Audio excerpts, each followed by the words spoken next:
Bon, on va commencer.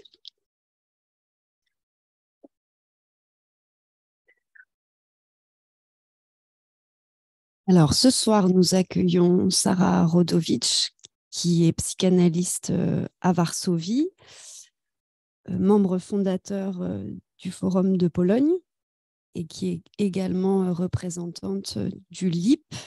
Le LIP, c'est le Laboratoire international de la politique de la psychanalyse, zone plurilingue.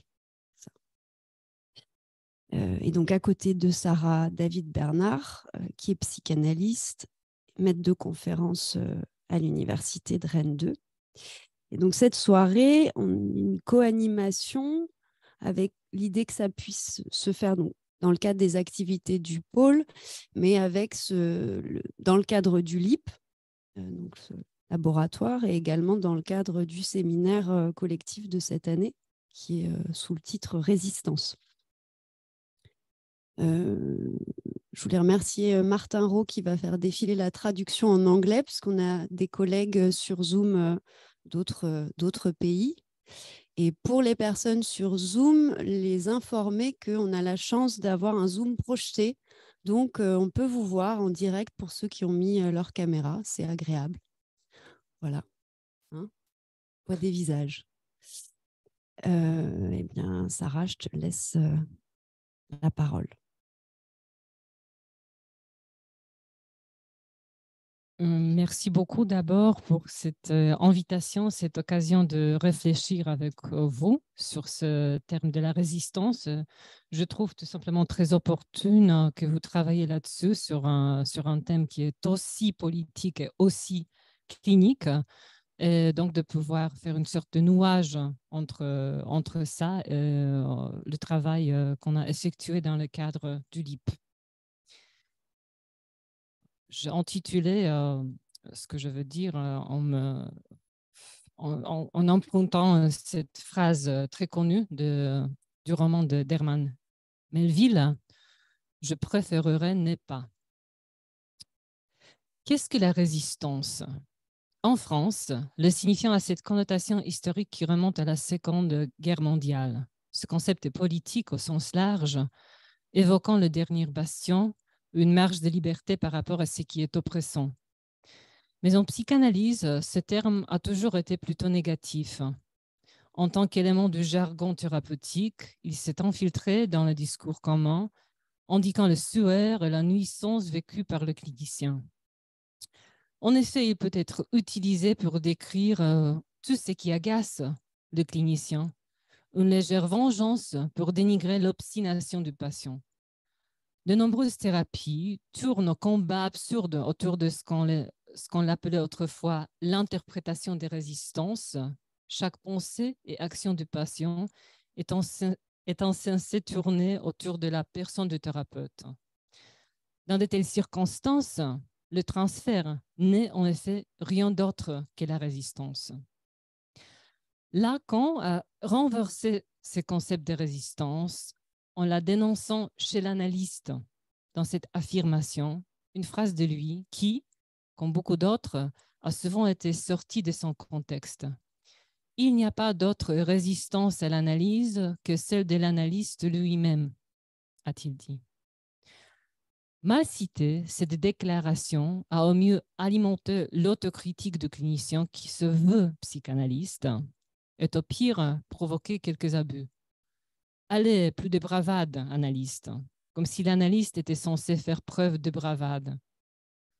L'affirmation de Lacan qu'il n'y a pas d'autre résistance à l'analyse que celle de l'analyste lui-même est tirée du texte très polémique, La direction de la cure et le principe de son pouvoir, et c'est ce que Lacan prétend en discutant le rôle de l'interprétation. L'interprétation, qui est en effet le devoir de l'analyste, est un acte. Cela signifie qu'il ne peut y avoir de garantie préalable de sa justesse. Lacan semble être d'accord avec ses contemporains que l'interprétation de l'analyste ne peut être justifiée qu'ex post. Il précise, ce n'est pas la conviction qu'elle entraîne qui compte, puisque l'on en reconnaîtra bien plutôt les critères dans le matériel qui viendra à surgir à sa suite. Mais il ajoute que la superstition psychologisante est si forte qu'au lieu de la surprise de ce qui peut surgir à sa suite, c'est une forme de consentement qui est recherché à tort par l'analyste quant à son interprétation. N'oublions pas que la Verneinung est une forme d'aveu, ajoute-t-il, nous rappelant Freud. Nous devrions faire mieux que d'insister pour transformer cet aveu en une simple admission de la vérité. Pas tellement de quel droit pourrions-nous le faire, mais plutôt quel principe nous guide lorsque nous voulons forcer un aveu de vérité. Or, c'est précisément la pression de l'analyste qui provoque la résistance chez le sujet.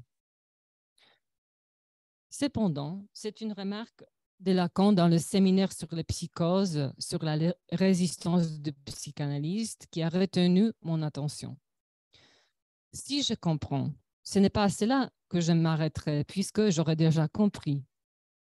Voilà donc ce qui vous manifeste, c'est que c'est d'entrer dans le jeu de passion, que collaborer à sa résistance, car la résistance de passion, c'est toujours la vôtre. Et quand une résistance réussit, c'est parce que vous êtes dedans jusqu'au cou, parce que vous comprenez. Ici, la résistance est encore problématique. Lacan la stigmatise toujours chez l'analyste. Mais paradoxalement, on voit qu'elle est liée à céder, à l'abandon imperceptible, à une compréhension imaginaire, un oui, pas facile de l'analyste. Quand il est incapable de s'étonner, de ne pas comprendre, mais faire résonner l'insu de l'inconscient, s'imposant dans les symptômes. De toutes sortes de façons, c'est le non qui compte en psychanalyse. Ainsi, aujourd'hui, je voudrais considérer la résistance sur un angle différent, celui que nous chérissons si facilement dans le champ de la politique, pour la rendre à sa dignité, pour ainsi dire, dans le champ de la psychanalyse. Grâce à l'intervention de David Bernard sur ce thème, en tant qu'invité du Forum colombien, il m'est apparu que la résistance, d'abord, est un moyen pour le sujet d'échapper aux effets aliénants de la demande de l'autre. Mon guide sera la nouvelle d'Herman Melville, une construction saisissante sur le thème de refus. Il s'agit de l'énonciation d'un narrateur fasciné et le style même de se dire la syntaxe où l'ironie et la surprise se mêlent à l'aveu, à l'incompréhension et à l'émotion, fait lui-même partie du savoir transmis. Le roman est raconté par le chef d'un cabinet d'avocats de Wall Street qui décrit sa rencontre avec un jeune copiste qu'il emploie. Bartleby le Scribe, une histoire de Wall Street, tel est le sous-titre du roman. Nous sommes donc à New York en 1853, au début, sinon déjà à l'apogée du discours capitaliste. Notre narrateur constate que dans sa réalité contemporaine, il existe une figure particulière, une figure invisible, sur laquelle rien n'est écrit, la figure de copiste ou scribe. Aujourd'hui encore, un tel fonctionnaire serait le contraire d'un héros et à peine un protagoniste. Il est par définition une pure fonction d'une bureaucratie. C'est lui qui n'a rien à dire au titre personnel, seulement des procédures à exécuter au nom de l'institution. L'histoire de Melville m'intéresse comme un témoignage sur la question de l'être, étonnamment immergé dans le plus ennuyeux des environnements, le rouillam de la bureaucratie. Qu'est-ce que c'est? Elle est essentiellement un système impersonnel de formules mutuellement dépendantes. Je citerai quelques éléments de la description fournie par Max Weber, sociologue allemand et l'un des premiers spécialistes de la bureaucratie, qu'il a considéré comme un modèle idéal de gouvernance. Un trait distinctif de ce système est le fait que toutes les actions, les relations entre le membre de l'organisation sont régies par des règles spécifiques. Ensuite, la règle selon laquelle toutes les relations entre les fonctionnaires sont impersonnelles, les qualités et les sentiments personnels n'ont aucune influence sur ces relations. La sphère professionnelle des fonctionnaires est complètement séparée de la sphère privée. Ils ne possèdent aucune partie de l'organisation. Et enfin que la collection des documents devient la mémoire de l'organisation. Cet idéal semble avoir pénétré dans toutes les institutions, voire de groupes qui fonctionnent à l'époque moderne, institutions psychanalytiques compris. Bien qu'il ait reconnu le problème de la déshumanisation de la bureaucratie, Weber l'a considéré comme une machine parfaite. Ses analyses indiquaient que la bureaucratie fonctionne plus efficacement dans les entreprises capitalistes que dans l'administration de l'État. Le phénomène de la bureaucratie a pris pour moi un sens actuel à la lumière de la lecture de séminaire sur l'envers de la psychanalyse que nous avons entrepris dans le cartel de l'IP avec Cora Aguirre, David Bernard, Philippe Madet et Vera Paul. La bureaucratie, dit Lacan, n'est rien d'autre que le savoir. En interprétant le mode de fonctionnement du discours universitaire ou, comme il le dit, la forme contemporaine du discours de maître. Comment le comprendre? Le discours universitaire ne se limite pas au fonctionnement de l'université. Il représente le statut spécifique du savoir, la manière dont il a évolué dans le monde contemporain et dans le contexte du capitalisme. En tant que tel, ce discours a un impact sur ceux et celles qui se trouvent en dehors et même très loin de l'université.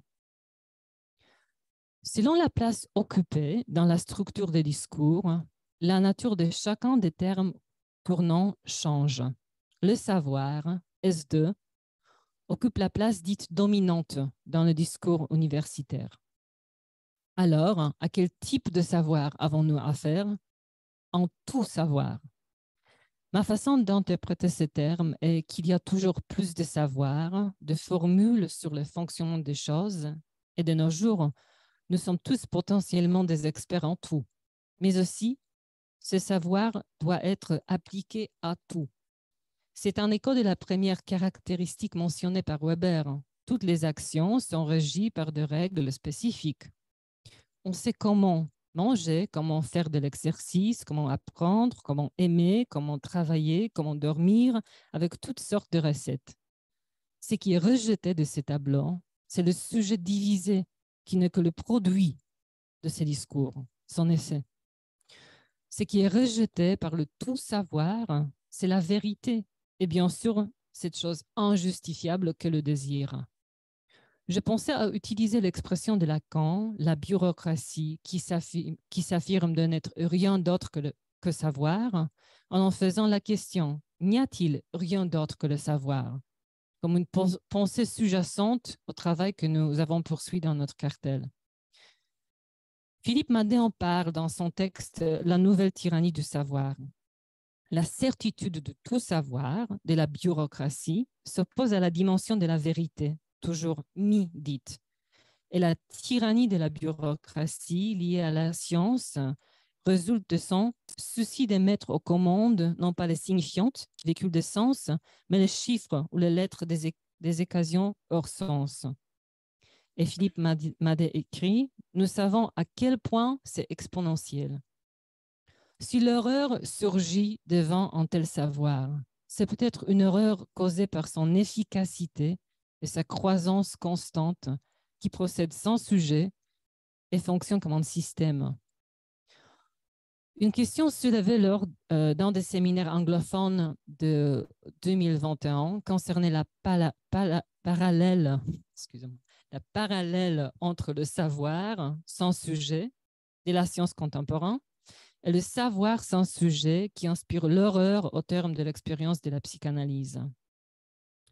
Au sein du capitalisme, le savoir peut engendrer l'aliénation face à la commande et la possibilité, sans sens et sans sujet, de savoir toujours plus. Le savoir qui commande est nécessairement réduit à des formules et dépourvu de vérité. Le savoir en psychanalyse ne commande pas, mais se trouve à la place d'une vérité cachée. Et il touche à une horreur de savoir qui est une position affective du sujet face au réel. Lacan a critiqué, c'est un détail qui me paraît important, Lacan a critiqué la figure de psychanalyste fonctionnaire. C'est un terme éminemment bureaucratique.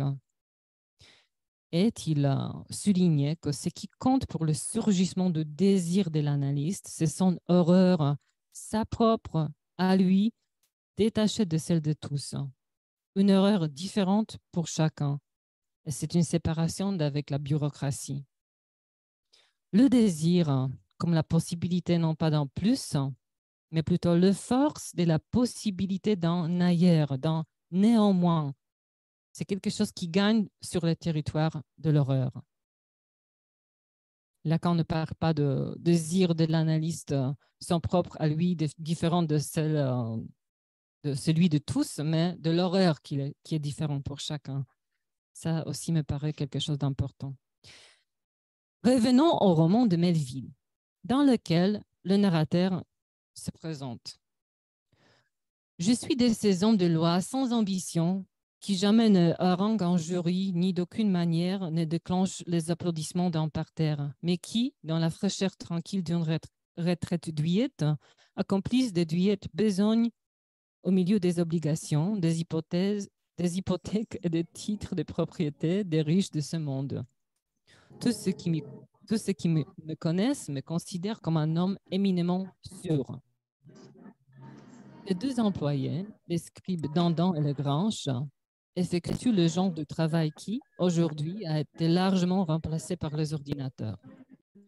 De façon comique, ils présentent tour à tour certains symptômes qui signifient que leur capacité de travail sont sérieusement perturbées.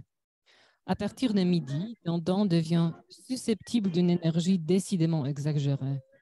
Saisi d'une étrange flamme, son activité revêtait un caractère bruyant, capricieux et dévastateur. Négligent et fâcheusement enclin à faire des tâches l'après-midi, mais certains jours, il allait plus loin et devenait passablement bruyant, faisant un vacarme déplaisant avec sa chaise, renversant son sablier, mettait ses plumes en pièces. Quelque chose résiste à la machinerie de la bureaucratie. L'autre, surnommé Legrange, souffrant de l'indigestion, le manifestait surtout par un mécontentement continuel de la hauteur de la table sur laquelle il écrivait. Bien qu'il eût l'esprit mécanicien et fort inventif, Legrange ne parvenait jamais à disposer la table à sa convenance. L'un laisse des traces corporelles gênantes, l'autre se bat avec des outils qui résistent, mal adaptés à son corps à lui. L'alternance des symptômes se produit autour de la coupure dans la journée, c'est-à-dire midi. Quand les excentricités de Legrange étaient de garde, ceux de Dandan étaient au repos et vice-versa. En l'occurrence, la nature avait bien réglé les choses. Le troisième employé, Jean Jambre, est un garçon de 12 ans, s'occupant principalement de fournir de biscuits au gingembre et de boissons aux employés.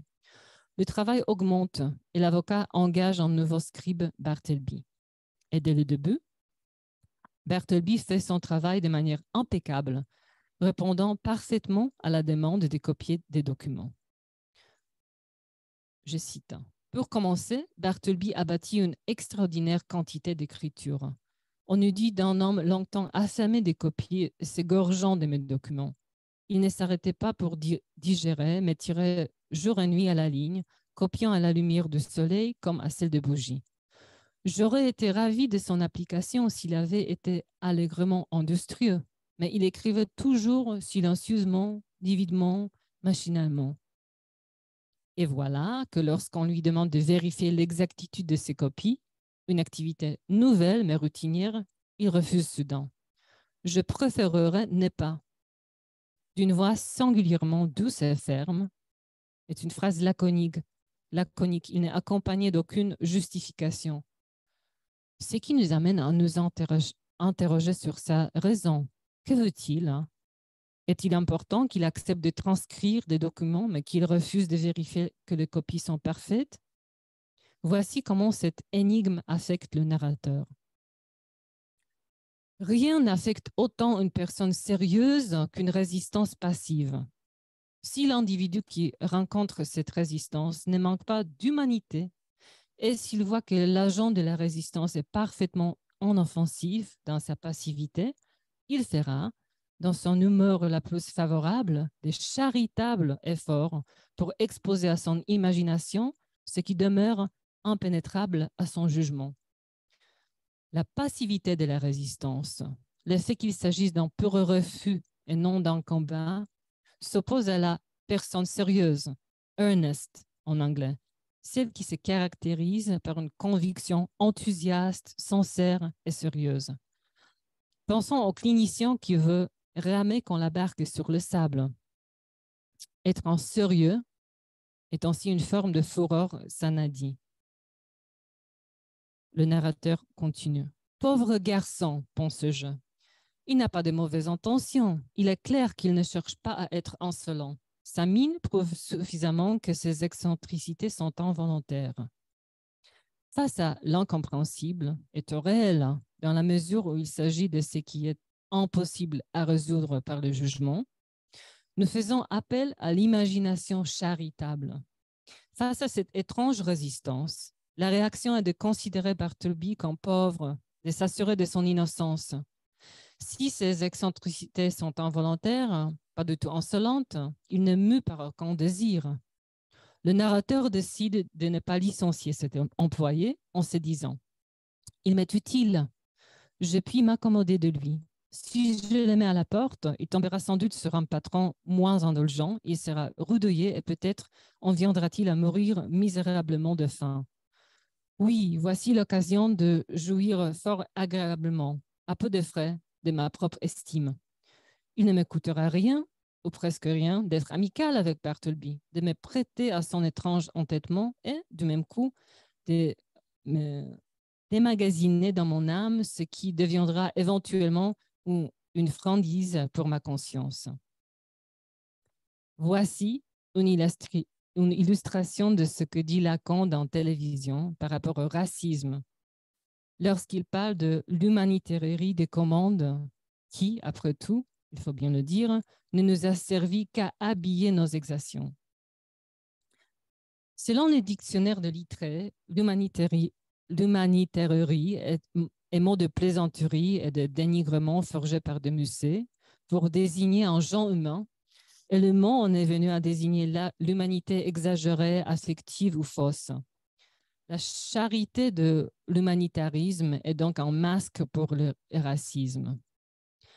La relation de chacun de nous, en tant qu'être parlant, la relation de chacun de nous à la jouissance étant précaire, c'est cette précarité même qui, selon Lacan, nous fait interpréter toute forme de jouissance que nous rencontrons qui nous est étrangère, autre, comme l'expression d'une infirmité, d'une confusion, d'une ignorance.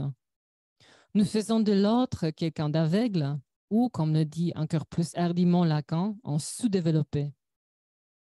N'est-ce pas une indication que, tant que structurellement enclin à un tel racisme, en tant que psychanalyste, nous devrions toujours tenir compte de la façon dont nous réagissons à de nouveaux symptômes que nous ne comprenons pas? Bartleby, interrogé sur son refus, You will not, met l'accent sur le mot préfère. I would prefer not to. Avec le mode conditionnel de verbe, I would, ce refus indique on sera en souhaite. Au fil du temps, ce qui concernait une activité se transfère sur le travail et l'activité en général. Bartleby devient un personnage étrange qui habite le bureau comme un fantôme et son refus résonne au cœur de Wall Street. Et ceci est crucial pour cette construction. Il devient évident que Bartleby est toujours présent sur le lieu de travail, qu'il ne le quitte jamais, pas même pour rentrer chez lui le soir. Ce qui était d'abord une bizarrerie involontaire apparaît maintenant comme une insolence. Bartleby acquérant pour un moment un étrange pouvoir sur l'employeur. Il empêche soigneusement son employeur d'entrer dans son propre bureau en dehors des heures de travail. L'homme sérieux qui l'espionne comme un enfant, mais ne découvre rien. Irrité et fasciné par son existence têtue et insaisissable, les traces de miettes de biscuits que Bartleby laisse derrière lui sont découvertes par cet homme avec autant d'excitation que les traces d'un animal sauvage. En lisant ces romans, je me suis demandé dans quelle mesure le refus est emblématique de la passivité masculine. Le masculin pourrait être lié au caractère universel du fonctionnaire et à son rapport fonctionnel à la demande, si typique de la névrose obsessionnelle. Bartleby s'est désinscrit de sa fonction sans vouloir quitter son poste. Il refuse, et dans son refus, il n'y a pas de nom, pas d'autres références. Peut-être se situe-t-il au-delà du sexe, au-delà de toute passion. Il n'y a pas pour lui un ailleurs que du vide. Et son silence n'est pas celui d'une autre jouissance. Lacan a critiqué le cliché selon lequel les femmes sont passives, notant que dans notre culture, cette position est beaucoup plus adéquate pour décrire l'homme, surtout dans le couple. Mais la supposée passivité des femmes est liée à leur position d'objet, un objet de désir et de jouissance pour l'autre, une passivité qui impliquerait alors une absence de résistance. Culturellement, en matière de sexe, le refus de femmes n'est toujours pas le même que celui des hommes. Il est, dans une certaine mesure, plus attendu. On ne nous a pas appris, pour le meilleur ou le pire de la convention, par la littérature ou le cinéma, comment gérer le refus des hommes. Qu'il s'agisse d'un simple jeu de séduction ou d'un refus réel et actif, le refus féminin est ancré différemment. Peut-être en raison de leur position d'objet de jouissance, la résistance passive est moins disponible pour les femmes. Ce qui est particulièrement révélateur, c'est que Bartleby, en se limitant au refus face à toute demande, devient non pas moins, mais finalement plus un objet. Pas un objet de jouissance, pas un objet de consommation, plutôt un objet altérité. Voici comment Oliver Ray, qui lit l'œuvre de Melville à la lumière de la question de la liberté, interprète les connotations politiques de ces romans. L'avoué, l'homme de loi, n'est pas méchant. Il se montre plein de sollicitude à l'égard de son bizarre employé, à la résistance polie et obstinée. À aucun moment, cependant, cette sollicitude ne le conduit à s'interroger sur le système auquel lui-même participe, dont il profite, et qui place Bartleby dans la situation qui est la sienne, la survie au prix de faire perpétuellement ce qu'il préférerait ne pas faire. L'intrinsivité de la formule I would prefer not to, impossible à traduire adéquatement en français, exprimant l'absence radicale d'enjeu.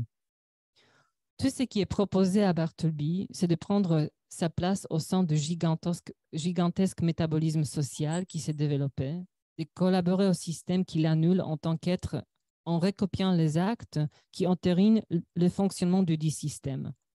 Trouver un autre emploi, mais ce serait pareil. Tout est copié. Chercher refuge dans la forêt, mais ce serait d'une certaine manière encore accepter le monde tel qu'il va. Endosser le costume de marginal, s'infliger à soi-même les épreuves du bannissement, se replier en l'un des derniers lieux qui échappaient au quadrillage général en attendant qu'il soit à son tour englouti. Sous ces dehors doux et polis, Bartleby adopte une position bien radicale. Il refuse de s'exiler. Il résiste au système en demeurant sur place. Il peut sembler que Bartleby refuse d'être dans une forme lente et étrange de suicide. Et pourtant, il reste rebelle, comme au-delà de la mélancolie, malgré les interprétations passionnées du narrateur. Bientôt, il refuse tout travail et passe ses journées à regarder le mur. Je cite à nouveau le roman.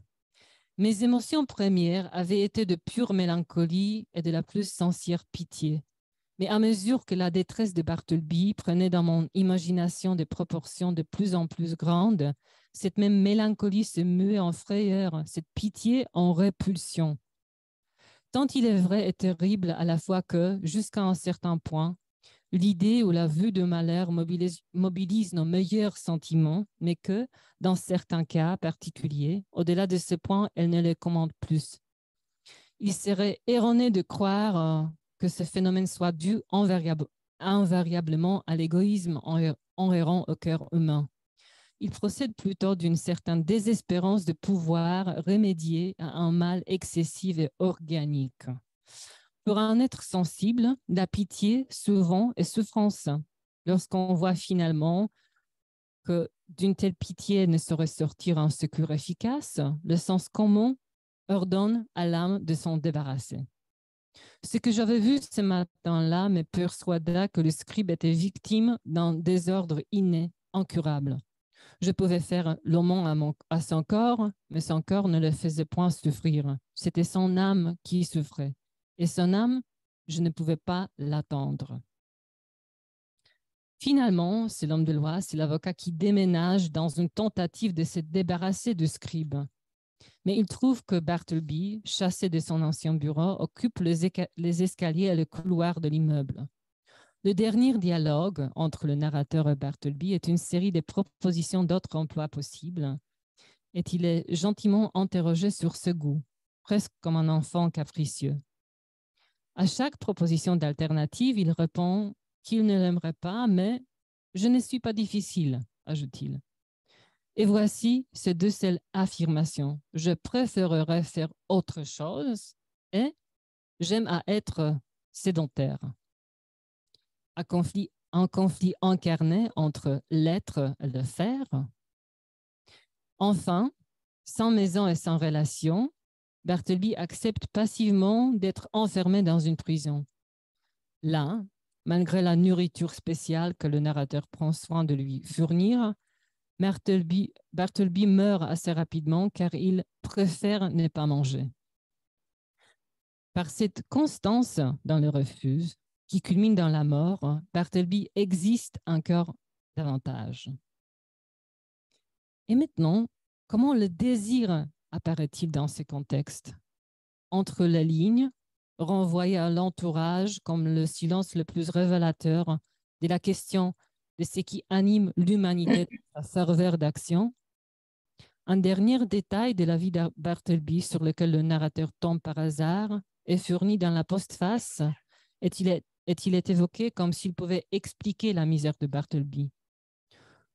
Son emploi précédent était au bureau de lettres au rebut, en anglais Dead Letter Office, où il passait son temps à brûler les lettres perdues et non délivrables. Les lettres au rebut, cela ne rend-il point le sang d'homme au rebut? Imaginez un homme condamné par la nature et l'infortune à une blême désespérance. Peut-on concevoir besogne mieux faite pour l'accroître que celle de manier continuellement ces lettres au rebut et de le préparer pour les flammes? Car on le brûle chaque année par charretée. Parfois, de feuilles pliées, le pâle employé tire en un nom. Le doigt auquel il fut destiné s'effrite peut-être dans la tombe. Un billet de banque de la charité envoya en toute hâte. Celui qui le secouru ne mange plus, ne connaît plus la faim. Un pardon pour des êtres qui meurent brûlés de remords. Un espoir pour des êtres qui moururent désespérés. De bonnes nouvelles pour des êtres qui moururent accablés par le malheur. Le roman se termine par la phrase suivante. Message de vie, c'est l'être court vers la mort. Ah, Bartleby, ah, humanité. On pourrait faire un parallèle entre le je préférerais ne pas, poliment subjugué, et la malédiction tragique mieux vaut ne pas être né, qui clôt le destin d'Édipe à Colonne. Lacan reprend cette malédiction dans son séminaire sur l'éthique de la psychanalyse. En interrogeant la notion d'abréaction thérapeutique, il refuse par conséquent de considérer l'essence de la catharsis dans la tragédie comme une conciliation. Et par allusion, il en critique la promesse en psychanalyse. Et c'est peut-être à la suggestion des conciliations que Bartleby, ou un sujet, oppose son refus. L'opposition obstinée de Lacan à la promesse de conciliation doit nous faire réfléchir d'autant plus qu'il n'était pas un partisan de la mélancolie, ni de la résignation, mais il n'était pas non plus un agitateur. À cet égard, je pense à l'assertion dans La direction de la cure, à savoir la résistance du sujet quand il s'oppose à la suggestion n'est que désir de maintenir son désir. La résistance, si elle doit rendre compte d'un désir, doit être considérée dans sa singularité et son contexte. Mais d'autre part, si on la réduit à une forme, une négation qui résiste, alors la résistance semble inséparable du sujet en tant que tel. Dans les séminaires sur l'éthique, Lacan discute de la négation particulière du mais dans le mais funai, en la comparant à un usage spécifique du né en français. Il dit dans ce petit nez dont on ne sait rien faire, ce nez dit explétif qui est là suspendu dans l'expression je crains qu'il ne vienne, qui s'accommoderait si bien que le nez ne soit pas là comme une particule se baladant entre la crainte et la venue, qui n'a aucune raison d'être, si ce n'est que c'est le sujet lui-même, c'est que le représentant de reste en français de ce que veut dire en grec le mais, qui n'est pas de la négation. Il dit aussi, le mais est là pour ce quelque chose qui est justement la Spaltung de l'énonciation et de l'énoncé. Il semblerait que le mais soit le sujet divisé en tant que tel. Lacan précise le mais funai, cela veut dire Pluton n'est pas naître. Oui, Pluton n'est pas naître. Le dictionnaire français me dit comment on définit Pluton. Ce mot est un adverbe signifiant des préférences. Entre le ski et le patin, elle a opté plutôt pour le ski alpin. En deuxième sens, c'est assez. C'est assez qui peut exprimer une modeste satisfaction. Je vais plutôt bien, ou raisonner comme un jugement quelque peu hésitant. C'est ce que je trouve un mélange ironique de tragique et de l'humeur dans le I would prefer not to, en souhait inassuivi, en rather not, plutôt pas, suspendu, une préférence face à l'absence radicale d'issue, comme l'avait souligné Oliver Gray dans son essai sur Bartleby. Oui, Pluton n'est pas naître, dit Lacan. C'est là la préférence sur laquelle doit se terminer une existence humaine parfaitement achevée, celle d'Édipe, si achevée que ce n'est pas de la mort de tous qu'il meurt, à savoir d'une mort accidentelle, de la vraie mort, mais de celle dans laquelle il raille lui-même son être. C'est ce que j'appellerais une malédiction consentie de cette vraie subsistance qui est la subsistance de l'être humain, cette subsistance dans la soustraction de lui-même à l'ordre du monde. Comment faire de cette malédiction une indication pour tracer le désir? D'une certaine manière, l'ordre du monde, un ordre compris comme une séquence déterministe, est le temps linéaire. Ce temps conduit chacun vers la mort biologique est ensuite le destin certain d'être plus ou moins oublié.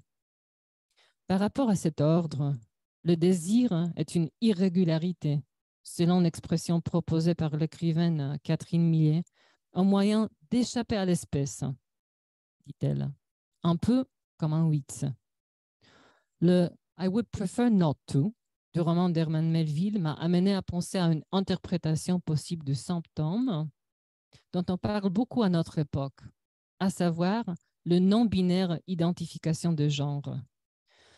J'essaie de le penser par rapport au malaise de notre civilisation, non par rapport à un cas particulier, bien que pas sans référence à une expérience clinique. Je me demande si ce refus de l'identification ne pourrait pas être compris comme un désir d'échapper à la ségrégation à laquelle la question de l'identité semble être réduite dans le savoir bureaucratique de formules pour faire du sujet un objet de consommation dans le discours du capitalisme. Ce qui semble tout aussi important, c'est que ceux-là même qui refusent de s'identifier à leur sexe biologique parlent également de la facilité avec laquelle en cherchant une identité de genre, ils deviennent victimes de la nouvelle ségrégation. Je note donc la nature particulièrement précaire de la position, difficile à maintenir, du refus d'une identification. Dans le refus, il y a un désir d'autre chose. Une personne m'a expliqué que cette fuite ou ce jeu avec l'ordre du langage a un rapport de vérité rebelle avec le souhait adressé à l'autre. Je cite, « Pose-moi une question. » Une autre interprétation qui a été proposée dans notre cartel par Cora Aguirre est ce qui est ségrégué, ou peut-être forclos, dans le discours capitaliste est l'autre jouissance, car elle est en dehors du signifiant et du langage en tant que tel. Nous parlons souvent de s'identifier, mais je me suis dit aussi que pour l'être parlant, l'identification soit liée au fait d'être identifié. L'exigence bureaucratique, sociale, juridique et même technique d'identification est un phénomène tout à fait moderne. Et à ce propos, je voulais vous parler de la photographie que je trouve d'une beauté époustouflante, intitulée « This man refused to open his eyes ». Cet homme a refusé d'ouvrir ses yeux. Il s'agit d'une photo de Thomas Bede au moment de son arrestation. Elle a été prise à Sydney et fait partie d'une série d'environ 2500 photographies spéciales prises par le photographe du département de la police de Nouvelle-Galles du Sud entre 1910 et 1930.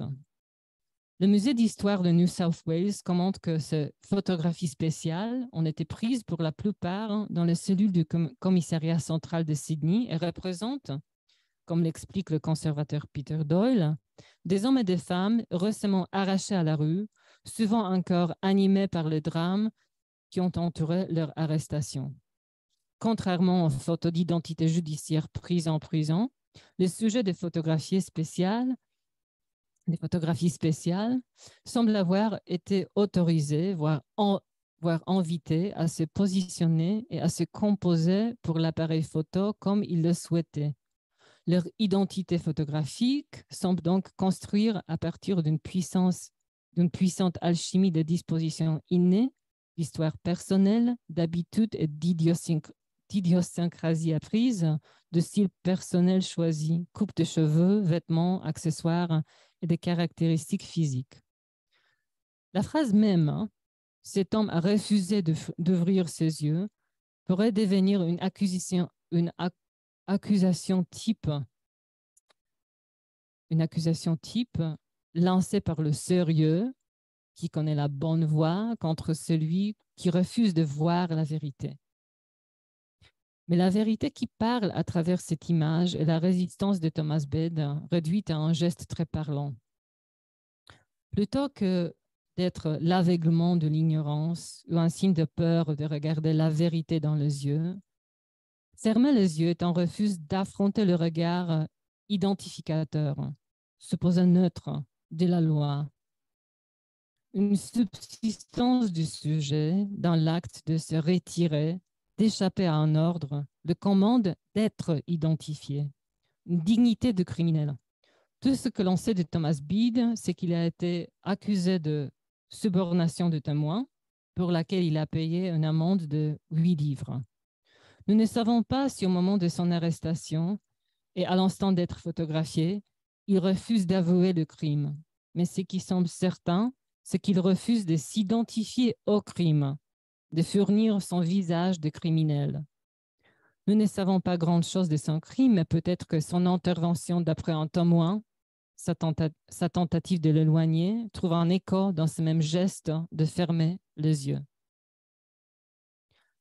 D'une certaine manière, cette image rappelle que l'aveu de la vérité ne peut être forcé, et lorsqu'il est, cette vérité est réduite à une jouissance pour être ensuite interdite. Cette jouissance en tant qu'interdite est alors paradoxalement reprise dans le regard intrusif ou dans la passion du jugement. Pour penser la résistance comme forme de désir, notamment par rapport au jugement, j'ai écouté un entretien avec l'avocat d'exception Thierry Lévy, réalisé par Marc Strauss et Cathy Bagné en 2014, dans le cadre de la préparation de la rencontre internationale sur le paradoxe du désir. Thierry Lévy a consacré une grande partie de sa vie à s'attaquer au fait du jugement en tant que tel, non pas s'opposer à la justice, mais pour la remettre en question. Selon lui, toute la cérémonie de jugement n'est pas nécessaire à la condamnation d'un délit pénal. La cérémonie est faite pour que les participants jouissent du crime, tandis que le criminel est réduit à rien, précisément pour que le spectacle puisse être acceptable. La dimension de désir est ce qui est dissimulé, réprimé et nié dans le processus. Lévy note qu'un effort est fait pour souligner la gravité du crime tout en diminuant la personnalité du criminel, comme si le criminel ne pouvait pas s'égaler à son crime. Souvent, le criminel est d'abord exposé, puis, grâce à l'invention de la prison, caché à l'abri des regards comme une manifestation d'humilité, de la pudeur. Bien que cela n'ait pas toujours été le cas, il suffit de penser aux exécutions publiques. Inévitablement, le fantasme est impliqué ici comme une forme de la relation objet et sujet, de leur coïncidence, de leur divergence. Et alors que je réfléchissais à cette présentation, en décembre 2022, l'un des derniers procès criminels au monde liés au crime de l'ère nazie avait eu lieu, déclarant Irmgard Furchner, 97 ans, coupable de complicité dans le meurtre de plus de 10 500 personnes au camp de Stutthof. Elle a été jugée par un tribunal pour mineurs car elle avait 18 et 19 ans lorsqu'elle travaillait comme secrétaire du commandant du camp, remplissant, notons-le, un rôle typiquement bureaucratique. Furchner a dit qu'elle était désolée, mais n'a pas reconnu sa culpabilité. Et comme il s'agissait de l'un des derniers procès de ce type, l'un des dernières vivantes accusées de crimes de nazis, responsables de ces crimes, le juge Dominique Gross a pris la décision inhabituelle d'autoriser l'enregistrement de la procédure. Et je voudrais ajouter qu'il a expliqué que c'est pour l'histoire, c'est pour la documentation de l'histoire. On avait ça aussi dans la définition de Max Weber, que dans la bureaucratie, l'ensemble des documents devient l'histoire de l'institution. Et Furchner, donc l'accusé, le condamné, ce qui m'a frappé aussi est qu'elle est apparue toujours couverte, portant non seulement un masque, mais aussi des lunettes de soleil et se couvrant la tête pendant le processus. Quant au jugement, Lacan applique le thème religieux de jugement final, de jugement dernier à l'éthique de la psychanalyse, en proposant que l'analyste l'assume comme un experimentum mentis, c'est-à-dire que la perspective du jugement dernier devient une mesure standard pour rapporter une action donnée au désir qui l'habite. Et à travers ce jugement, nous rencontrons, il remarque, le tragique et le comique. Dans le tragique, la relation entre l'action et le désir s'exerce dans le sens du triomphe, non pas de la mort en tant que telle, mais de l'être pour la mort. Lacan dit qu'emporte en réalité le mets funaille tragique. Ce mais, cette négation est identique à l'entrée du sujet comme tel sur le support du signifiant. Et rien ne peut pas avoir lieu. Il n'y a pas d'événement dans la tragédie. C'est très important.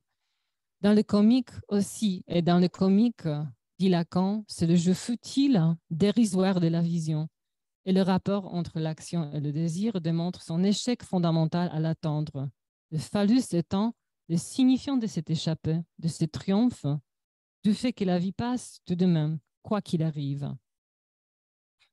L'exclamation tragique « mieux vaut ne pas être né » peut tout de même passer sur sa version plus modeste d'où je préférerais n'est pas. Quelques décennies plus tard après le séminaire sur l'éthique, dans Étourdi, Lacan dit qu'une analyse permet de se rendre compte que le jugement, jusqu'au jugement dernier, reste fantasme. Et pour le dire, dit-il, ne touche au réel qu'à perdre toute signification. Ainsi, entendant la possible résonance comique dans la question auparavant posée par Lacan, celle du jugement dernier, avez-vous agi conformément au désir qui vous habite? Une question difficile à soutenir et qui, selon Lacan, n'a jamais été posée dans cette pureté ailleurs qu'elle ne peut l'être, c'est-à-dire dans le contexte analytique. Voilà, je vous remercie.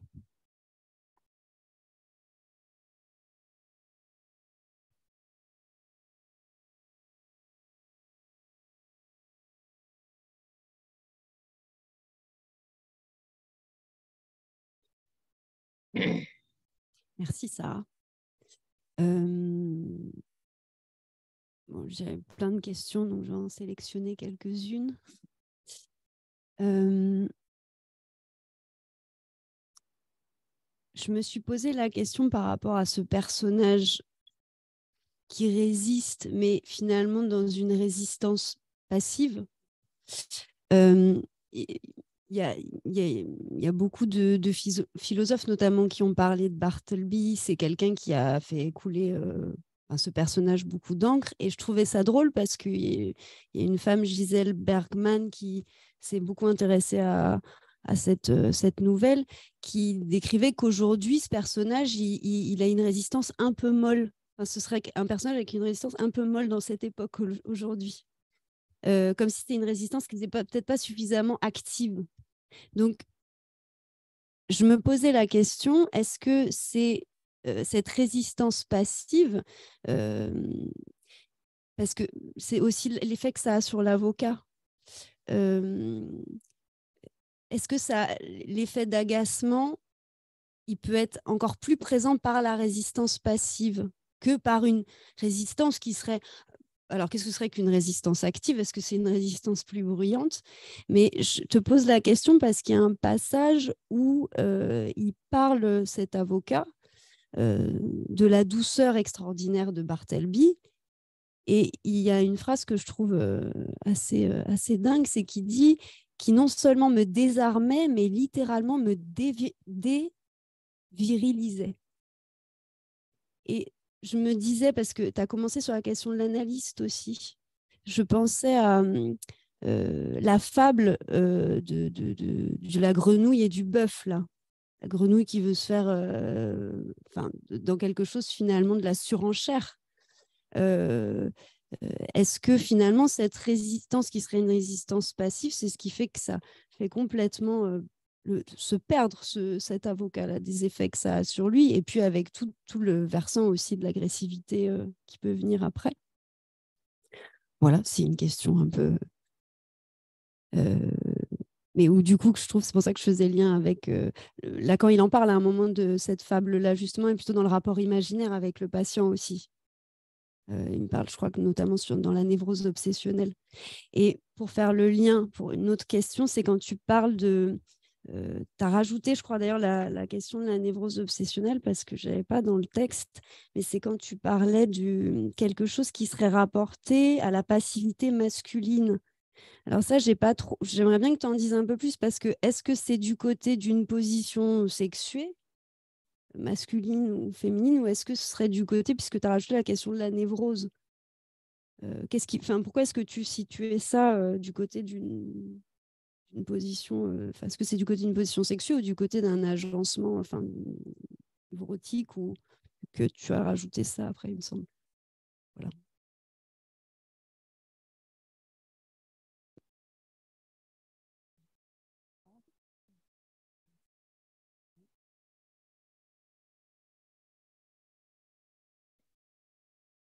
Oui, alors, c'est exactement ce qu'il dit. Melville, il dit rien n'est aussi agaçant qu'une résistance qui est passive parce qu'il ne s'agit pas d'une lutte, hein, il ne s'agit pas de quelque chose oui, qu'on peut comprendre aussi facilement que ça.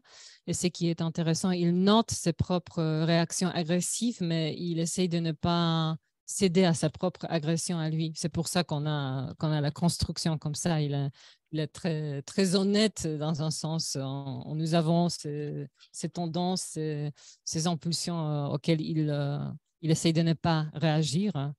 Euh, mais oui, je me suis dit que dans l'histoire, on a des exemples de la résistance. Je ne suis pas un grand expert de l'histoire ni de la politique, mais je pensais à la figure de Gandhi, euh, euh, une, une figure de la résistance pacifique, hein, pas si passive que ça, hein, mais il s'agissait d'une résistance très particulière.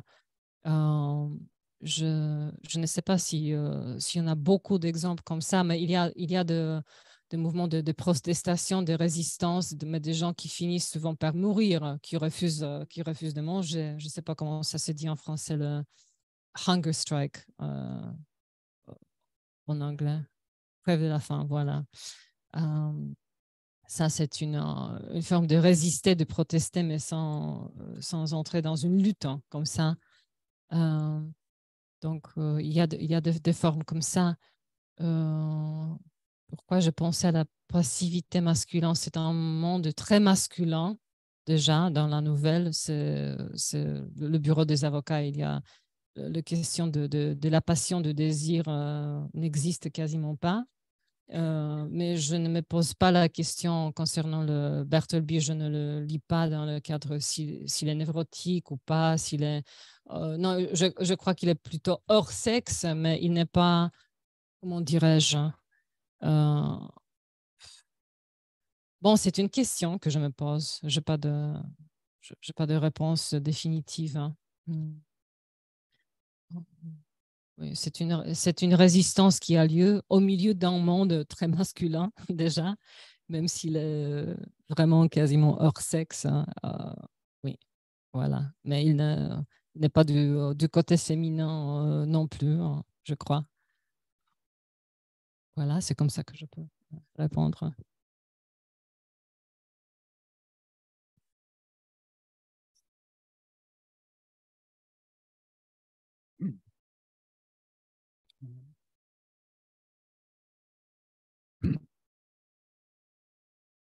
Ça marche? Oui. Bon, merci beaucoup, Sarah. C'est vrai qu'il y a, il y a beaucoup, beaucoup de points là que tu ouvres à la discussion. Euh, Déjà, moi, j'étais. Bon, on a eu l'occasion de commencer à travailler ce thème-là là, de la bureaucratie, en effet, là, dans le cadre du cartel du LIP. Et c'est vrai que ça m'a du coup aussi particulièrement arrêté parce que d'emblée, avec cette nouvelle, ça situe vraiment, ou ça pose la question du rapport entre résistance et bureaucratie. Et au-delà enfin, la bureaucratie comme vraiment, tu l'as rappelé, un rapport au savoir. Donc j'ai trouvé ça vraiment intéressant que d'emblée, ça situe la résistance par rapport au savoir disons, totalisant. Et avec ce que tu as amené en plus, euh, notamment, enfin, il y a d'autres points sur lesquels je pourrais rebondir, mais notamment la question des règlements.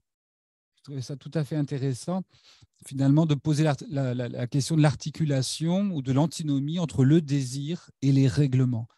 Avec le côté mortifiant des règlements, donc non pas de la loi, mais les règlements. Les règlements en tant que peut-être précisément, je me posais la question, je ne sais pas si tu, parce que tu pourrais en dire, si le règlement de nature n'a pas pour objet d'évacuer la dimension du sujet désirant. Il faudrait sans doute distinguer la règle et les règlements aussi, mais bon, enfin, en tous les cas, voilà, dans ce fil-là de la question de la bureaucratie, je me suis posé cette question-là. Et puis, j'ai trouvé aussi tout à fait intéressant, alors ça rejoint des choses qu'on a travaillé en cartel avec les collègues, et il en sera aussi question le jeudi prochain au séminaire, Mais c'est vrai que cette résistance de Bartleby, enfin, me semble-t-il, ça n'est pas une résistance imaginaire dans un face-à-face.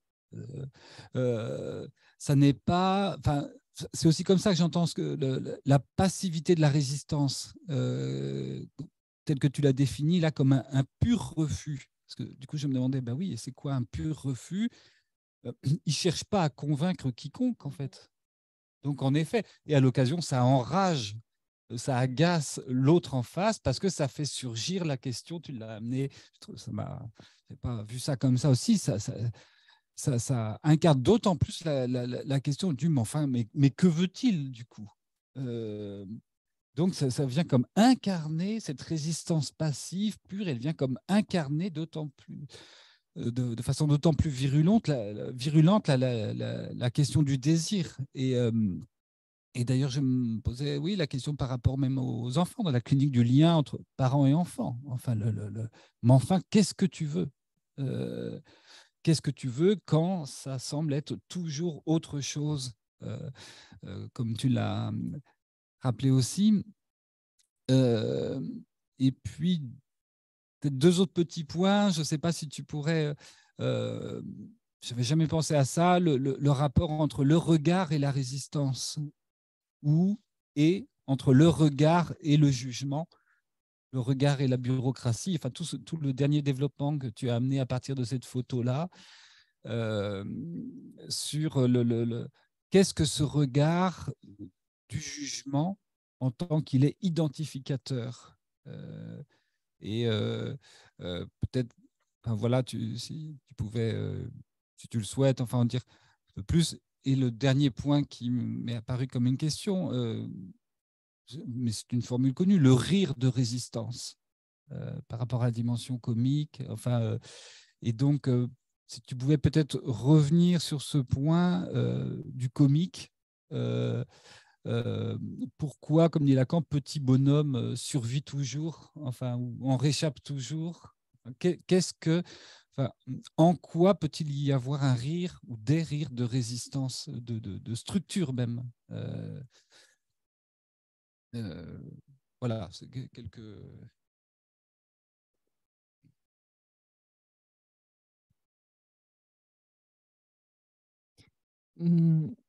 Oui, c'est d'abord pour le problème de règlement, le règlement qui n'est pas la loi. C'est quelque chose dont on a affaire souvent, je crois, dans nos vies, hein, nous tous, hein, quand on a affaire avec la bureaucratie, l'administration. Il y a toujours comment dirais-je, je me souviens d'une situation à la banque quand on était censé changer quelque chose par rapport à la compte de notre association en Pologne. Et il y avait une dame qui était très gentille avec nous. On a fourni tous les documents requis, mais il y avait un petit truc, une chose qui manquait. Si gentille qu'elle était, elle ne pouvait absolument pas dépasser ce règlement. Elle devait. Et c'est beaucoup plus fort hein, aujourd'hui que ce n'était avant, le temps dont je me souviens, quand on n'était pas si. Mais c'est évident, quand on n'était pas, comment le dire en français? Quand on passait beaucoup plus par des personnes que par des ordinateurs, des formules de logiciels, quoi. Donc, les règlements sont un cœur plus fort, me semble-t-il, hein, avec tout ce qu'on a dans notre monde numérique. Mais la différence entre le règlement et la loi, parce que la loi, c'est quelque chose qui a aussi ce côté pourquoi, parce que, j'essayais d'en dire quelque chose demain, la loi qui ne s'explique pas dans un sens, on parle aussi de la loi du désir injustifiable, la loi qui est injustifiable, c'est un paradoxe comme ça. Mais quelle est la différence alors à saisir entre le règlement et la loi? Euh, Souvent, avec les règlements, on sait plus ce que c'est que la loi. C'est comme si il y a juste le comment il faut faire, hein. Même plus quoi. Qu'est-ce que c'est qu'on fait? C'est surtout comment il faut, les procédures à suivre. C'est un peu ça la différence, je crois. Euh, Oui. En ce qui concerne le regard, je me suis dit, c'est une très vaste question. Je sais, c'est une question qui mérite vraiment une réflexion approfondie. C'est toujours le cas par cas. Mais je me suis dit que cette poussée à l'identification, ce besoin, cette demande, cette exigence à être identifié, jugé, regardé, c'est quelque chose qui est vraiment beaucoup plus présent dans notre temps qu'avant. Non pas que c'est quelque chose de complètement nouveau, mais je me suis dit que ça a peut-être une incidence sur cette question des identités. Des identités, surtout au niveau de comment on vous s'est présenté, mais on se présente beaucoup plus qu'avant, encore une fois. Donc, il y a peut-être le besoin de jouer, de, de résister, justement, de trouver une manière de s'échapper à cette injonction de se montrer, s'identifier, voilà, peut-être que les gens, tout simplement, inventent des manières diverses pour pouvoir avoir un peu plus de liberté quand même dans tout ça. Et qu'est-ce que tu as évoqué? Tu as évoqué aussi le rire de résistance, mais c'est incroyable pour moi cette nouvelle, car c'était vraiment, c'est ni, même si ça se finit avec une expression très tragique ou triste, même si la mélancolie est évoquée plusieurs fois dans ces romans, c'est très drôle, c'est incroyablement drôle. Et c'est justement cette manière de de se retirer gentiment. Ce personnage saisissant de Bartleby, c'est quelqu'un qui incarne l'ironie, dirais-je. Euh, donc, le rire des résistances, peut-être que ce... Oui, oui, l'ironie n'est pas la même chose que le comique, mais mm. Le rire, ça témoigne souvent, je ne sais pas si toujours, d'une certaine distance que l'on peut prendre même par rapport au pire. Donc, c'est ça qui est aussi bénéfique dans le rire. Donc, peut-être la résistance qui est aussi un moyen de faire un pas à côté, de mettre un peu de distance à cette demande aliénante à la vitesse de choses. Voilà, c'est peut-être ça le lien entre le deux, hein, le lien structurel entre le rire et la résistance. C'est ce qui m'est venu à l'esprit en pensant à ta question.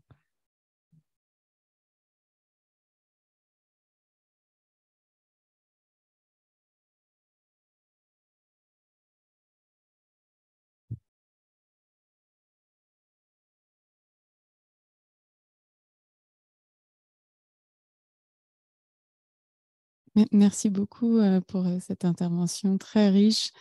J'avais plein de réflexions à vous écouter, mais c'était juste des petits rebonds comme ça. Au début de votre intervention, j'avais en tête, mais je pense que je ne dois peut-être pas être la seule, mais le fameux enfer kafkaïen de Astérix et Obélix, où, parce qu'à un moment donné, il y a eu le signifiant de la formule, où en fait, finalement, c'est labyrinthique, en fait. Il y a toujours le formulaire ici, 1, C1. D'ailleurs, je me suis dit ça, mais c'est des mots particuliers, en fait, parce que c'est presque désaffecté, ces formulaires-là. Et à vous écouter, je me disais que finalement, dans la formule, parce qu'en fait, il y a tout un tas de formules et de formulaires à remplir, quand on est face à quelqu'un qui doit, malgré lui, parler sous forme de formule, justement, ce qu'il faut dire à un client, à quelqu'un, enfin, des formules toutes faites, justement. Finalement, ce qui sera opposé à ça, ce serait peut-être la dimension de la parole, enfin pas de la parole vraie, mais de quelque chose qui soit subjectivé. Alors bon, j'ai eu en tête François Damien, c'est un humoriste qui fait des caméras cachées. Et il y a une scène où il est derrière le bureau, justement, et en fait, il y a tout un temps où c'est des formules de politesse parce qu'il est il est dans une gare où les gens doivent prendre un billet de train. Et donc, il y a tout un moment dans les interactions où il y a plein de formules de politesse. Et en fait, il a le don d'agacer les gens parce que, les gens n'arrivent pas à obtenir ce qu'ils veulent. Et finalement, moi, quand je regardais ça, je me disais que finalement, ce qui me fait du bien, c'est de voir à un moment donné des gens éclatés des gens affectés en fait, et des vraies énonciations de gens énervés, agacés, etc. Enfin voilà, cette espèce d'opposition entre la formule, le formulaire, c'est rigolo que ce soit deux mots, je ne sais pas si étymologiquement il y a un lien, et la parole et l'énonciation. Voilà. J'avais d'autres remarques, mais ah oui, je travaille en soins palliatifs, je ne suis pas la seule, sur la question du refus. Ça m'a énormément parlé parce que dans le travail avec les équipes, c'est le refus de soins, le refus de se nourrir, le refus de prendre des médicaments, de manger, nous met toujours au travail finalement, mais au travail les familles, parce que eh bien, pour l'autre, on voit bien que c'est insupportable de ne pas voir l'autre se nourrir, parce que finalement, s'il ne mange plus, il ne va plus vivre. Voilà. En fait, ces refus-là encombrent aussi finalement plus l'autre. Ben, c'est ce que tu disais, David, sur ben, qu'est-ce qu'il veut finalement. Et je me disais, est-ce qu'il y a jamais eu de réponse à ça, mais le désir de vie, mais le désir de mort aussi. Dans cette clinique-là, il y a l'angoisse, il y a la douleur qui peut être insupportable, mais voilà, j'ai trouvé ça vraiment intéressant là-dessus. Notamment, si tu pensais à ça, vraiment, par rapport à des protocoles de soins, toute une machine, des règlements 3 fois par an. Tout ça, c'est aussi toute une masse. Oui, je disais éventuellement peut-être aussi des refus par rapport à tout ce qu'on appelle justement protocole de soins avec tous les règlements, enfin, etc. Difficile de se réduire aussi à un protocole de soins, enfin, sans doute subjectivement, même cas par cas après. Mais... Du côté des patients, j'entendais plus, moi, la dimension du corps malade aussi, enfin, de l'insupportable. Mais oui, effectivement aussi, peut-être que du côté des protocoles, oui. Et sur la question du refus, j'ai pensé à Germaine Tillon, qui écrit une pièce sur des femmes dans les camps de concentration. Alors, j'ai trouvé ça lumineux, la phrase que vous avez, enfin, la distinction que vous avez faite entre le décalage plutôt entre l'identification et être identifié. C'est pareil, identification, c'est un concept qu'on entend tout le temps comme ça, qui veut presque rien dire. Finalement, vous me l'avez, en parlant d'être identifié, mais par l'autre, j'entends l'acte de résistance tout autrement, parce que dans la pièce de Germaine Tillon, c'est des femmes qui sont obligées de travailler, donc dans un camp de travail. Et en fait, Germaine Tillon écrit une opérette, donc une forme de résistance. Il y a des moments très cyniques, de rire aussi, enfin d'ironie presque, peut-être pas de rire, mais voilà, là où elles étaient identifiées, il n'y avait plus de vêtements, il y avait des uniformes, les cheveux coupés, etc. Ça vient résister autre part. Enfin, merci beaucoup. Merci beaucoup. Ça me fait penser à la honte et l'agacement que j'ai éprouvé plusieurs fois quand on m'a appelé par le télémarketing pour me vendre quelque chose. Il parle que des formules. Et j'ai honte pour eux voilà. Et sinon, c'est vrai aussi que la politesse, ça peut être très agaçant, hein. Oui. Donc, merci beaucoup de ces remarques. Je ne connais pas la pièce que vous évoquez, hein. Oui, je ne connais pas.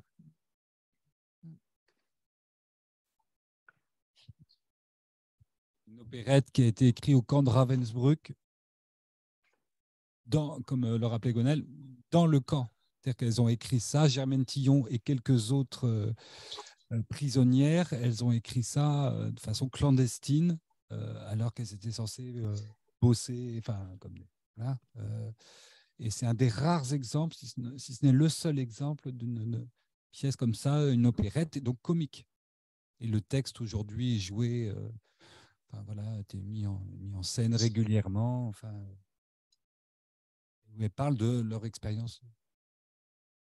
Bonsoir, vous m'entendez ou pas? Parce que je voulais lever la main, mais je ne sais pas comment. Je ne sais pas, je ne trouve pas la main. Oui, on vous entend, et justement, les dire que pour Zoom, vous pouvez poser des questions. Donc, merci beaucoup, Sarah, parce que moi, j'aime beaucoup Bartleby, mais je n'arrive jamais à en faire le tour. Je trouve que c'est un roman qu'on peut lire de façon tellement différente. Et alors, j'avais une question, parce qu'il y a une lecture qui m'a beaucoup intéressée, qui, à mon avis, éclaire peut-être Bartleby de façon un peu différente, c'est celle de Agamben, qui dit qu'en fait, Bartleby, c'est la puissance. Pourquoi la puissance? Parce il est suspendu. Il n'agit pas, il n'est pas dans l'acte, il est dans la puissance de l'acte. C'est-à-dire qu'il est toujours dans l'acte à venir, même sa mort d'ailleurs, ce n'est pas vraiment un acte. Et donc, en fait, il est en puissance, Bartleby. C'est une figure de la puissance. Je trouve que c'est très intéressant de lire comme ça. Mais alors moi, j'ai une frustration avec ce roman, c'est qu'on parle souvent de l'avocat de façon assez négative. D'ailleurs, on le juge beaucoup, cet avocat, finalement. D'ailleurs, je ne sais pas si on dit avocat vraiment. Je ne sais plus si c'est son titre exact. Enfin bon, peu importe. Alors que c'est une figure très intéressante, cet avocat. Et justement, c'est une figure je crois quand même, c'est une figure du refus. Il n'arrête pas de refuser, cet avocat. Il y a quand même un truc qui fait incroyable, c'est qu'à un moment, il refuse de continuer à demander à Bartleby. Ce qui tient Bartleby quand même dans le roman, c'est qu'il y a une demande de l'autre. La demande de l'autre fait qu'il tient. Parce qu'à un moment, quand il n'y a plus du tout de demande, il tient pas. D'ailleurs, voilà, il finit par mourir, par ne plus manger, etc. Alors que quand même, quand il est dans le cabinet de cet avoué, il mange, puisqu'il y a des miettes, puisqu'on s'aperçoit qu'il y a quand même quelque chose de la vie. Et il me semble que ce quelque chose de la vie pour Bartleby, il est lié à la demande de cet avocat, enfin aux demandes. Hein. Et en fait, cet avocat, il n'arrête pas de refuser des choses. Il est intéressant, il est très intriguant comme personnage. On se cale sur Bartleby parce que c'est une figure tellement extraordinaire et qu'on peut lire de tellement de façons différentes. Je me dis, mais flûte, qu'est-ce qu'on pourrait dire de l'avocat? Voilà. Oui. Je voudrais juste faire une petite remarque, moi, en vous écoutant. Je ne pouvais pas m'empêcher. Alors, après, il faut vérifier s'il y a, c'est ma question, s'il y a une articulation. Je préfère ne pas, si je pouvais le compléter par je préfère ne pas savoir. Et du coup, se poser pour moi un petit peu cette idée comme ça de la passion de l'ignorance. Je ne veux rien en savoir. Alors, à la fois c'est une résistance et à la fois elle pose la question du rapport à la vérité. Et s'il y a un rapport à la vérité, laquelle? Dans le cas de Bartleby. Voilà un petit peu l'idée que j'ai eue en vous écoutant.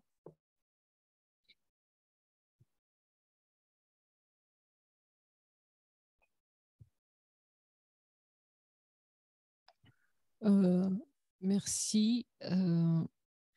Je n'ai pas lu aucun commentaire sur Bartleby par exprès avant d'écrire cette présentation. Je sais qu'il y a beaucoup des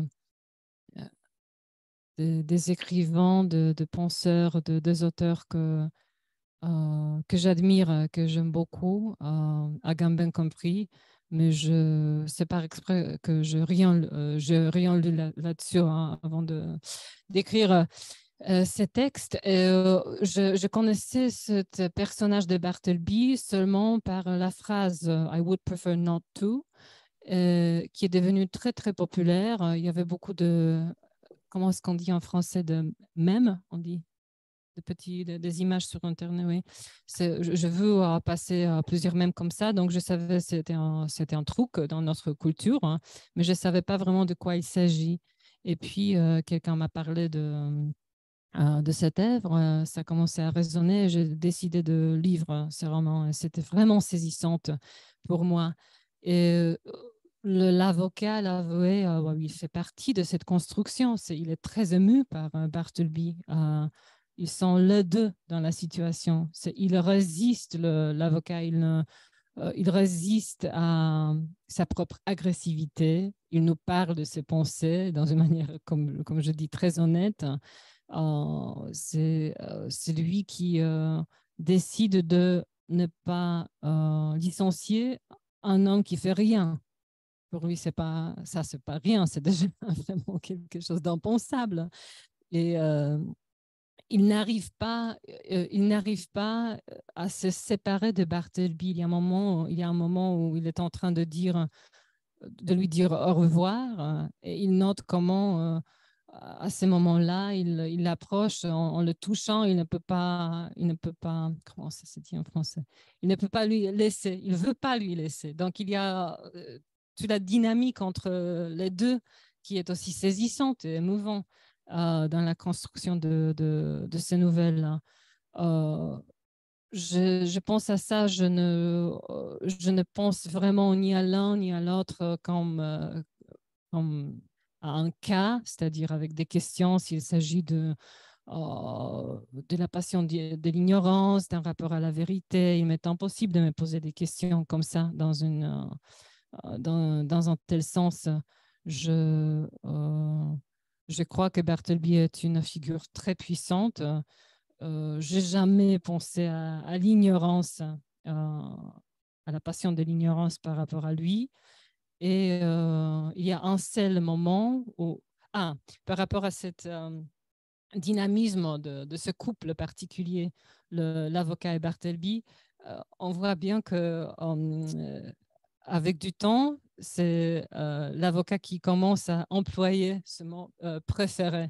Oui, c'est une espèce d'identification avec oui, c'est un signifiant, un mot qui commence à résonner donc parmi tous les gens engagés. Donc c'est une petite comment ça se dit, un petit contagion qui a lieu. Contamination, oui, contagion. Donc ça je trouvais très intéressant aussi. Et sinon, il y a un moment où il est interrogé plusieurs fois sur la raison. Pourquoi tu ne veux pas, qu'est-ce qu'il y a, etc. etc. Et il y a un seul moment où Bartleby rétorque, ne vois-tu pas la raison pour toi-même? Une seule fois, il dit ça comme ça. Donc, oui, c'est le fait qu'il y a tant des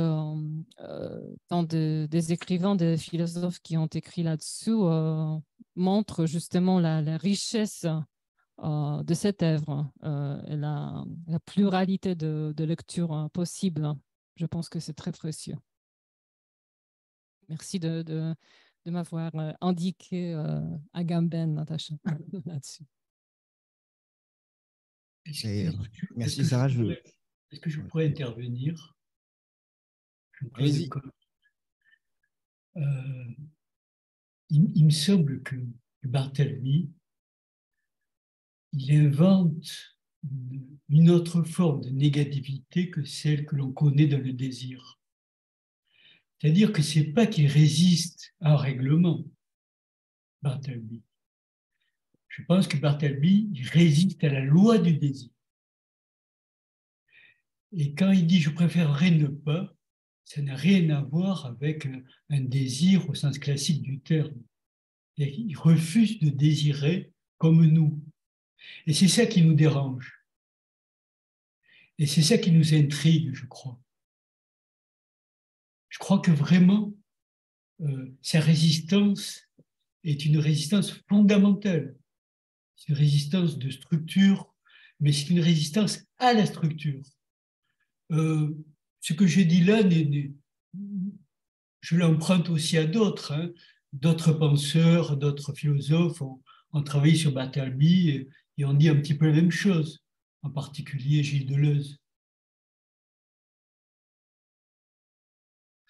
Mais je crois qu'il faut entendre Bartleby comme quelqu'un qui résiste à nos façons d'interpréter la question du désir.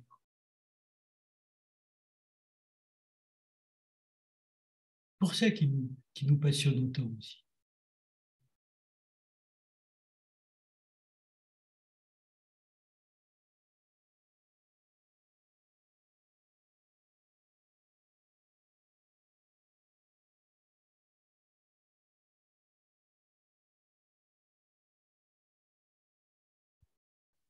La suite. Je voulais te remercier, Sarah, pour... bon, il y a beaucoup de commentaires ou de choses qui ont été soulignées, mais déjà pour avoir fait... je n'avais pas entendu ça comme ça, finalement, je ne sais pas si c'est Sarah ou si c'est David qui a amené ça du côté du pur refus, mais peut-être la différence entre un refus qui commence par un non à quelque chose et après un oui à autre chose. C'est-à-dire qu'il va ouvrir sur une justification ou sur une proposition d'autre chose. Et finalement, je me disais, est-ce que c'est différent d'un non aussi? Quelque chose, il y a juste un non et rien d'autre derrière. Et avec, en effet, je rejoins assez Natacha sur la figure de cet homme qui, lui, a affaire avec l'agacement, avec le côté déstabilisant de n'avoir ni de discours pour justifier ce non, ni même de demande. Ça nous enseigne quand même sur qu'est-ce que c'est quand on a affaire à quelqu'un qui ne demande rien et qui ne dit rien. Ça serait intéressant de le décliner cliniquement sur les effets du côté du clinicien, et je crois que tu as commencé là-dessus aussi, ce que tu emmenais. Donc finalement, qu'est-ce que c'est quand un non est pas accompagné d'un discours? Et c'est à cet endroit-là qu'il y a quelque chose de nouveau pour moi entre ce qui serait une résistance active, c'est-à-dire d'opposer quelque chose au non ou un non radical. Enfin voilà, c'était juste cette remarque. J'avais aussi une question. Comment tu entends le fait, tu as insisté là-dessus, les deux phrases qu'il prononce? J'aime à être sédentaire. Et puis, je crois, j'ai noté ça, j'aimerais autant faire autre chose. C'est quand même ces deux énoncés qu'il y a. On n'a pas accès à grand-chose de lui. Comment tu entends ça dans la logique de cette nouvelle? En effet, je trouve que c'est précieux ce que tu rappelles de ne pas psychopathologiser Bartleby, mais d'essayer de prendre ça dans le cadre de la nouvelle. Donc, comment tu entends ces deux assertions-là? J'aime à être sédentaire et j'aimerais autant faire autre chose. Et puis, une question aussi qui m'est venue, tu as parlé à un moment donné de ce terme, la question de la bizarrerie. Je me disais, à quel moment on trouve quelqu'un bizarre? Quelqu'un, même certains patients qui peuvent témoigner de comment est-ce qu'ils ont la sensation qu'ils sont bizarres. Quand il y a quelque chose d'un regard, quelque chose d'un commentaire qui fait qu'ils sont bizarres. Est-ce que tu serais d'accord, c'est comme ça que je l'ai entendu, que la question, elle revient de la bizarrerie du côté d'une jouissance qui est incompréhensible? Est-ce que tu pourrais revenir là-dessus quand tu as dit ça, la bizarrerie de Bartleby finalement? Et qui revient, enfin David le soulignait, François avait fait la remarque, mais qu'il présentifie la question de que me veut-il? Quand on n'a pas de discours, pas de demande, la question qu'on se pose, c'est quand même qu'est-ce qu'il veut. Voilà, sur cette question de la bizarrerie. Et juste pour terminer, comment tu entends que justement face à cette énigme du que me veut-il, ou rien pour se repérer. Ce qui répond, c'est un imaginaire, tu l'as dit, c'est l'imagination qui répond, l'imaginaire, mais un imaginaire charitable. Et pas un imaginaire ségrégant ou un imaginaire qui pourrait exclure ou qui pourrait aller jusqu'à l'exclure ou l'exterminer même. C'est-à-dire qu'on a affaire là à une réponse du côté de l'imaginaire charitable. Je m'étais amusé dans le texte à souligner, il y a bienveillance, sympathie, charité. Enfin, il y a tout un lexique comme ça. Voilà, enfin, si tu pouvais dire quelque chose. Merci à toi.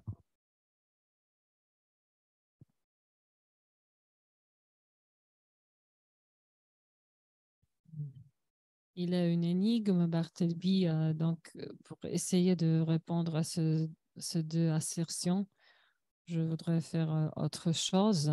Je préfère être sédentaire. En anglais, c'est I prefer to be stationary. Mon idée, quand je l'entends, c'est qu'il résiste le mouvement comme tel, c'est-à-dire qu'il incarne ainsi, pas seulement le refuse, mais il l'est. C'est très difficile à dire, hein, car on a affaire à quelque chose de réel, quelque chose d'impensable, d'impossible aussi, mais il veut tout simplement être là. Et c'est lui qui nous fait nous questionner sur un ailleurs. Jean-Claude Coste, il disait que c'est un refuse de la structure comme telle, et c'est comme ça qu'on peut saisir quelque chose de cette structure grâce à son refus, je crois. Le fait qu'il dit je préférerais faire autre chose, c'est comme s'il s'agissait d'un petit morceau, une petite indication d'un désir néanmoins. Je ne sais pas comment le dire autrement, car sinon, s'il répond jamais dans un tel sens, il serait beaucoup plus mélancolique, je trouve, beaucoup plus. Mais il y a une petite assertion là-dessus. Une seule fois, je préférerais faire autre chose.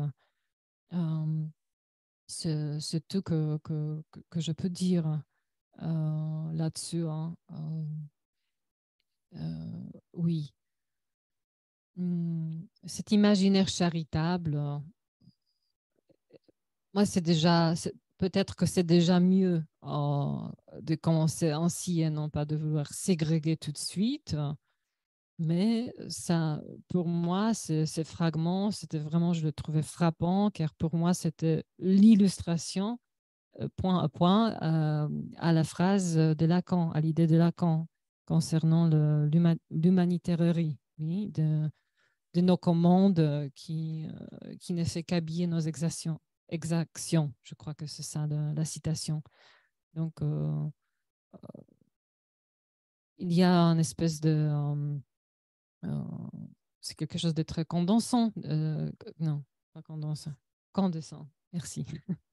Quelque chose de très condensant de se trouver de se retrouver dans la position de celui qui est charitable. Oui. Et je pense que c'est très important pour nous cliniquement. Et notamment quand on a affaire avec ce qu'on appelle des pauvres, souvent. Parfois, on dit un pauvre homme, oui, quand on évoque la structure qui n'est pas celle de la névrose. Donc, c'est une question qui me paraît très, très importante, très important. Bizarrerie, je ne sais pas quoi te dire.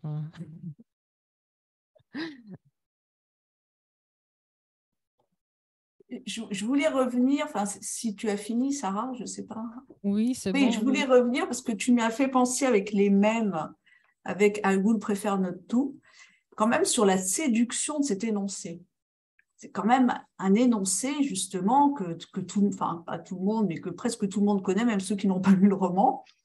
Et d'ailleurs, qui a été traduit par je préférerais ne pas », mais maintenant, il y a une nouvelle traduction, et c'est très dur de s'approprier la nouvelle traduction, parce que la nouvelle traduction, c'est « j'aimerais autant pas ». Et alors, moi, j'ai été confrontée à la nouvelle traduction, et je me suis dit « ah, mais non !» Ah non, parce que « je préférerais ne pas », ben, je veux dire, c'est devenu tellement un énoncé que finalement, il y a quelque chose de séduisant dans cet énoncé. Il y a une espèce d'énoncé intransitif qui dit le désir, mais qui ne dit pas le désir en même temps. Enfin, il y a un désir, mais qui n'est pas un désir. Enfin, il y a quelque chose de très séduisant dans cette phrase, très séduisant. Et d'ailleurs, elle est répétée, répétée, répétée tout le long du roman. Mais la phrase, elle est extraordinaire, hein, vraiment. Et c'est une phrase qui dit quelque chose et son contraire en même temps. Enfin, et sans objet, une phrase sans objet. Enfin, c'est une phrase vraiment, rien que la phrase est passionnante. Justement, pour continuer sur ce filon-là, il a été dit à plusieurs reprises, enfin, que c'était finalement la figure du Kévoy. Donc, ce serait une figure du désir. Moi, j'ai un peu de mal avec ça, parce que je pense que ce serait peut-être, et c'est un peu ce que dit Jean-Claude Coste aussi, je suis assez d'accord, ce serait la pente névrotique finalement, de supposer que là, à cet endroit-là, dans ce je ne préférais ne pas, il y ait un désir. Et moi, j'ai plutôt l'idée qu'il incarne une figure de jouissance plutôt, en opposition avec le désir, avec c'est peut-être ça justement qui est si insupportable, et que le sujet, l'avocat ou l'homme de loi tente finalement de ramener ça à une figure de désir, ramener ça finalement dans le lien au désir de l'autre, c'est-à-dire supposer qu'il y a quelque chose à savoir. Mais pour moi, en tout cas, ma lecture, même si elle est un peu ancienne, je n'ai pas relu récemment, mais moi, j'ai toujours lu ça finalement comme une figure d'objet quand même, plutôt. Hein. Objet, effectivement, qui vient faire opposition quand même, opposition à la chaîne signifiante. Et par rapport à ce que disait Natacha, le fait que l'homme de loi demande beaucoup, il y a un moment où les demandes se précipitent, mais au début, il ne lui demande rien, puisqu'il fait son travail de copiste. C'est à partir du moment où il y a un écart dans la demande, où là, finalement, ça ouvre quelque chose d'impossible à supporter pour Bartleby. Et puis, finalement, ça ouvre l'escalade de la demande et aussi la question sur effectivement cette figure énigmatique. Et moi, j'ai l'impression finalement c'est pour ça la séduction de la phrase, je suis d'accord aussi, ça nous séduit. Est-ce qu'on veut y mettre quelque chose là où peut-être, voilà, c'est juste ça, quoi, juste cet objet-là. Après, je me dis, tu le rappelais, Sarah, qu'il y a sans doute plusieurs lectures possibles. C'est ça qui est aussi extrêmement intéressant. Et une autre lecture aussi possible de ça, je me disais, c'est la dimension destructrice possible du désir aussi. Quand il n'est que désir d'autre chose, on peut penser à l'anorexie, on peut penser, en effet, quand il n'est que ça, et d'ailleurs Lacan le dit à propos du désir lui-même, hein, si à un moment donné, ça n'est pas dialectisé à nouveau avec la demande, c'est destructeur aussi, structurellement. Oui, je crois qu'il est tout à fait vain de chercher une cohérence structurale chez un personnage de fiction. On le voit bien avec Hamlet, dans le séminaire 6. Hamlet est tout à la fois hystérique, obsessionnel, mélancolique. Voilà.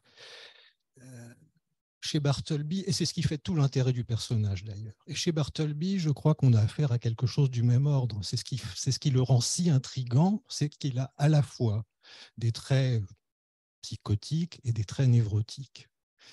l'objet de son refus, c'est quand même de ne pas de. Qu'est-ce que c'était? C'était not check his work, quelque chose comme ça. Donc, il refuse de porter un regard, un jugement sur son travail. Il refuse de se positionner sur son travail, d'émettre le moindre jugement qui engagerait quelque chose du sujet. Et cette phrase que soulignait Natacha Velu, c'est quand même l'expression d'un désir qui est tout à fait névrotique.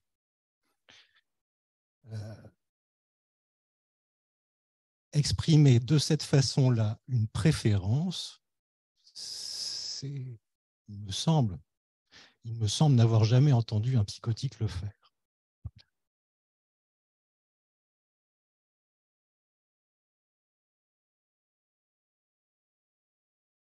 Alors, sauf peut-être si c'est une ritournelle.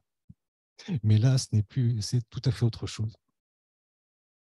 Oh, je suis tout à fait d'accord que j'en fais pas de lecture pour décider ou trancher s'il s'agit de la névrose, de la psychose, pas du tout. Je suis incapable de faire une telle lecture d'aucun œuvre littéraire d'ailleurs. Mais je suis tout à fait d'accord qu'il y a quelque chose d'aussi fort, d'aussi saisissant dans sa présence à lui, même au moment de sa mort. Il semble exister encore plus. C'est un paradoxe. Oui. C'est un drôle de mot de préférence. Oui, c'est comme s'il y avait un choix. C'est pour ça que je fais le rapprochement entre Mefunai, mieux ne pas naître, et je préférerais ne pas, comme s'il y avait un choix. Personne n'a pas choisi de naître. Donc, ce paradoxe, cette ironie aussi concernant le choix, c'est quelque chose que je trouvais assez parlant. Voilà.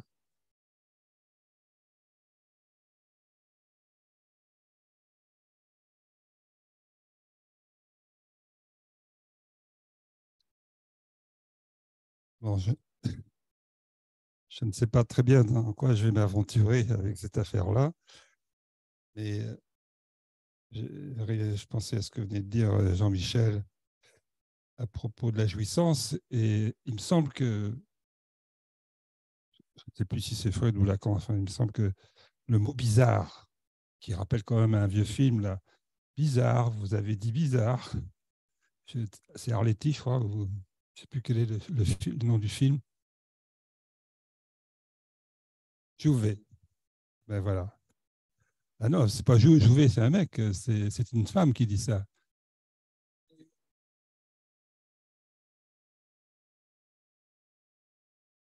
Bon.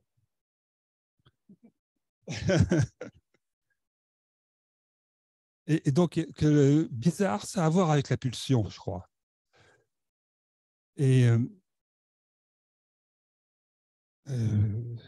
oui, ça a à voir avec la pulsion, d'autant que Lacan dit quelque part que le fondement de toute pulsion, c'est la pulsion de mort.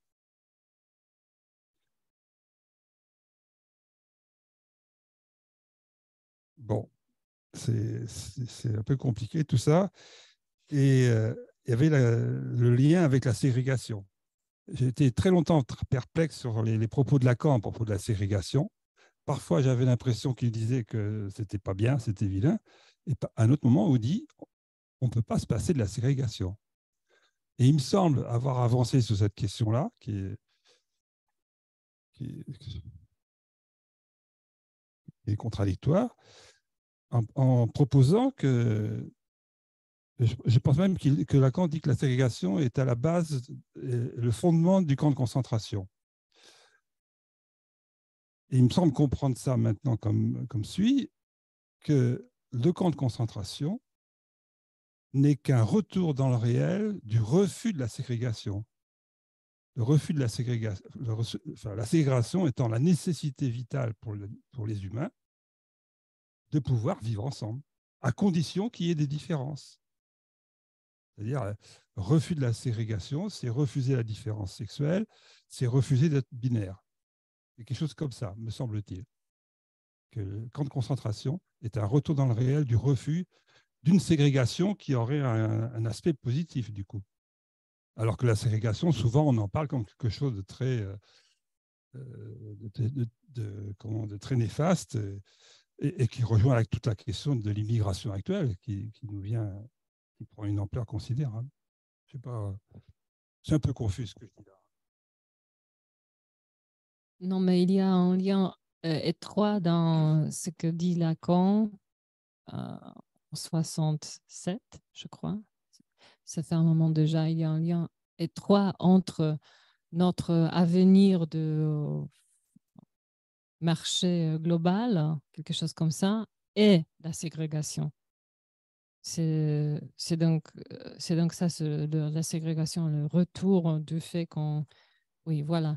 Mais je dirais tout simplement que des choses dont on ne peut pas se passer, ce ne sont pas toujours de bonnes choses. Mais il y a il y a un élément de structure dans le phénomène de la ségrégation. Oui, oui, oui. Je suis des frontières, des limites. Bon, on ne sait pas de quoi on parle. Hein. C'est très général ce qu'on dit. Hein. Oui. Ouais. Je ne sais pas, Jacques, si c'est par rapport à ça que vous dites ça, mais je pense à Jean Houry, qui est mort, hein, donc il n'est pas intervenu récemment, mais que j'ai entendu récemment, qui parlait du risque justement, mais je ne sais pas si c'est ça que vous voulez dire, c'est de venir complètement annuler les différences et de faire des groupes pour les alcooliques, des groupes pour les toxicos, et que ça vienne complètement annuler. Et c'est intéressant parce qu'on n'est jamais trop loin du camp finalement. Si on vient complètement faire taire ce qui est du précaire, ce qui est du... Et ce que tu disais tout à l'heure, je trouvais ça vraiment important que tu rappelles aussi comment... à un moment, il parle d'une extermination, c'est un terme fort, il dit des sujets psychotiques, mais qu'on pourrait considérer très vite comme des sous-hommes. Et, et, et ce que tu disais tout à l'heure, on disait le pauvre, enfin la condescendance qu'il peut y avoir, et du coup aussi dire, comme on pouvait en échanger, on va se mettre au même niveau, on va essayer de parler... essayer de parler la même langue. Et on n'est jamais... c'est finalement peut-être avoir l'idée de le mettre du côté très vite des autres, de ceux qui sont dans telle politique, telle... Mais c'est peut-être toujours prendre garde à ça, parce que ça peut être très vite, revenir très vite pour chacun, quoi. Oui.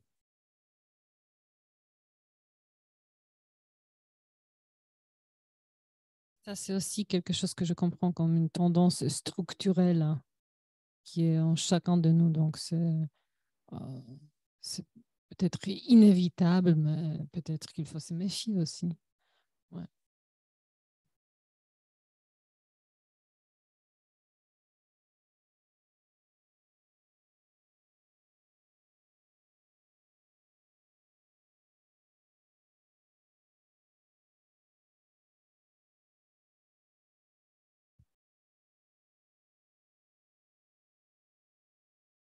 Il y a une phrase qui tourne en boucle dans ma tête. Donc, vous avez passé sur le cas d'une dame qui avait exterminé beaucoup de gens, je crois. La phrase, c'est, je la trouve très forte, paradoxale, complexe, intrigante. Mais j'aimerais, si vous pouvez revenir dessus, je suis désolée, mais pas coupable.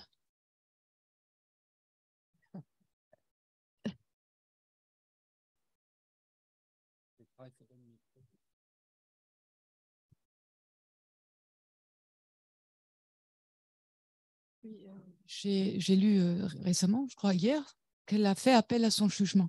Donc, elle n'accepte pas, je sais pas à quoi elle a été condamnée, mais elle ne voudrait. Enfin, c'est vrai que moi, ça me touche énormément que vous en avez parlé, parce que ça touche toute ma culture de culpabilité.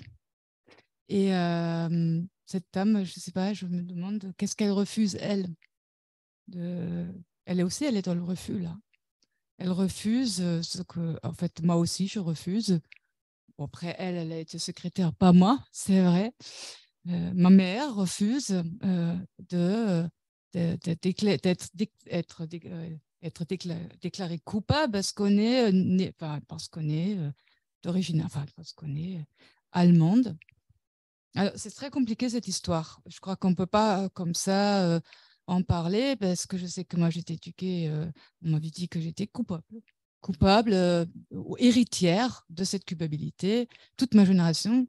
Et donc c'est vrai qu'il y a aussi un refus. Moi j'ai été dans le refus de ça. Et très longtemps je ne voulais plus en entendre parler. Et ça m'est revenu qu'après que je me suis intéressée parce que j'ai tellement inondée de ça, jeune, à l'école.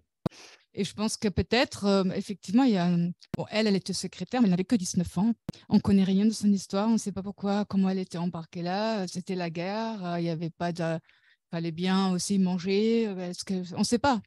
Donc, c'est vrai que c'est très compliqué d'en donner un jugement, je trouve. C'est très, très compliqué, ces histoires-là. Oui, oui, oui, c'est très, très compliqué. Je trouvais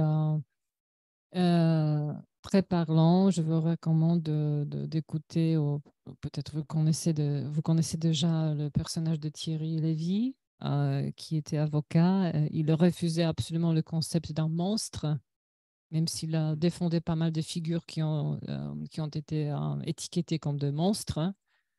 Il disait que c'est n'importe quoi, que ça n'existe pas. Et il était très sensible au contexte de chaque cas, de chaque situation. Mais ce que je trouvais important dans ces cas de cette dame dont je oublie le nom, est qu'elle était secrétaire, donc c'était une fonction bureaucratique. C'est tout un thème, il y avait beaucoup de choses qui ont été écrites là-dessus sur le rapport entre la bureaucratie et le nazisme. Oui. Voilà, donc oui, elle avait 19 ans, elle était secrétaire. Ils ont essayé de juger, de vérifier qu'ils ont reconstruit son bureau à elle. Ils ont dit qu'elle a dû voir tout les bâtiments de camp, les chambres à gaz, qu'elle a dû être consciente de ce qui s'est passé, etc. Mais voilà, c'est très parlant qu'elle dit elle est désolée, mais elle n'assume pas sa culpabilité. C'est ce problème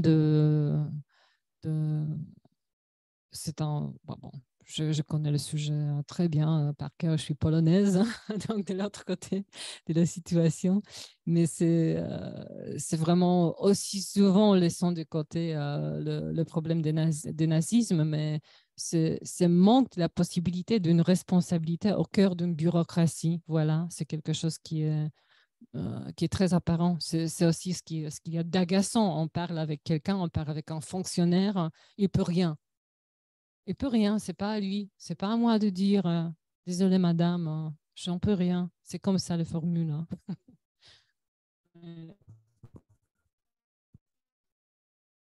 Juste un dernier, c'est vrai. Quand j'ai entendu ça, ça aurait été bien qu'elle dise je suis coupable, parce que ça aurait pu enlever un certain poids, mais en même temps, elle aurait aussi, je ne sais pas, pour tous ceux qui sont dans le refus, ça aurait été aussi peut-être, je sais pas, une défaite, je ne sais pas. Mais moi, même quand j'ai entendu ça, je me suis dit, oh zut, elle a 97 ans, elle n'a plus rien à perdre.